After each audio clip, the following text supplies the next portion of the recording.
Ivoiriens, mes frères, Ivoiriennes, mes sœurs, chers compatriotes, je vous salue. Aujourd'hui, je voudrais encore vous parler de comment financer nous-mêmes nos hommes politiques dans nos pays respectifs africains. Car très souvent, ce qu'on constate, c'est qu'on les laisse tous se débrouiller tout seuls. Ils vont chercher l'argent à l'extérieur. Et une fois arrivés au pouvoir, tout ce qu'ils nous ont promis, construire les écoles, construire les hôpitaux et les emplois pour nos jeunes, ils ne respectent plus. Conséquence, les jeunes prennent des bateaux pour venir mourir sur la Méditerranée. Aujourd'hui, je reviens au financement du REVAS. Le REVAS signifie le retour aux valeurs sources. Nous, Ivoiriens, sommes conscients que rien ne va dans notre pays. Rien n'a marché, c'est la catastrophe. Alors, jeune génération que nous sommes, il faut réfléchir autrement. Réfléchissons à financer nous-mêmes nos hommes politiques, afin qu'arrivés au pouvoir, ils puissent respecter les engagements qu'ils nous ont promis, pour que nous puissions vivre décemment comme tout peuple qui se respecte. Je vous avais dit la dernière fois que même pour 100 millions, on va trouver que, ah mais où est-ce qu'on va trouver l'argent? Oh, c'est trop, c'est trop, c'est trop.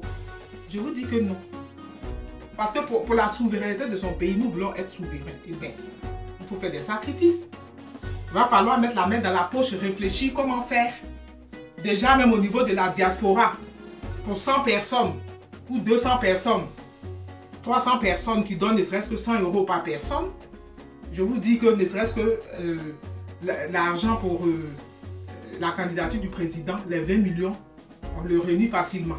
Et maintenant, ceux qui sont au niveau d'Abidjan, à partir de 1000 francs jusqu'à 1 million de francs, selon les moyens de chacun, on peut pouvoir réunir l'argent qu'il faut pour nos hommes politiques.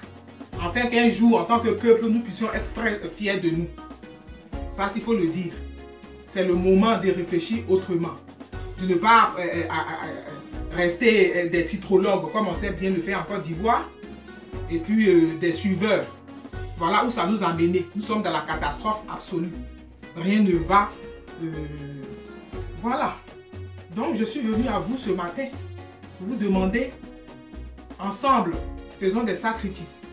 Les sacrifices que nous allons faire, c'est ce qui va nous permettre de récupérer d'abord notre pays et de mettre des lois et des règles. Car dans tout pays, il y a des étrangers et les étrangers qui vivent dans les pays respectent les règles comme tout le monde.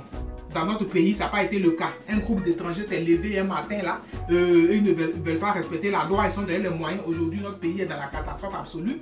Réfléchissons déjà à libérer ce pays-là et ensuite mettre des règles que toute personne qui vit là respecte. C'est partout comme ça. Pourquoi c'est nous qui allons faire l'exception à la règle? Pour pouvoir y arriver, il faut déjà accepter de faire des sacrifices.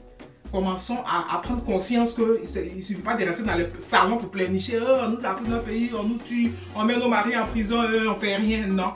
Il est temps que nos hommes vous levez, car nous, vos Amazones des temps modernes, sommes là pour vous soutenir. Nous avons besoin d'être fiers de nos hommes ivoiriens. Que voulez-vous que je dise? C'est quand même exceptionnel. Voilà. Aujourd'hui, nos maris sont emprisonnés, nos enfants sont tués, machin. Pourquoi? Parce que vous n'avez pas assumé le rôle que tout homme doit assumer pour protéger sa petite famille.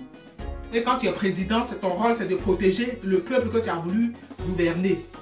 Mais pour cela, il faudrait que ce président-là soit déjà du pays. Il ne suffit pas de nous parachuter à un qui ne sait rien du tout, qui ne fait rien du tout et qui tue tout le monde, qui emprisonne tout le monde et patati et patata. Voilà. Donc, c'était ça. Je vous demande tous de réfléchir à ce que j'ai dit et de faire des sacrifices pour mettre la main dans la poche afin qu'ensemble, nous puissions financer le REVAS. Parce qu'à ce jour, tous les autres partis politiques ont échoué, on est conscient. Voilà, les alliances à gauche et à droite nous ont emmenés là où nous sommes. Donc, venez tous adhérer au REVAS, retournons à nos valeurs sources, réfléchissons à comment faire pour rebondir sur une nouvelle base. C'était l'Amazon de Kelsey pour les brefs de Anne de Luz. Paix de joie à la Côte d'Ivoire.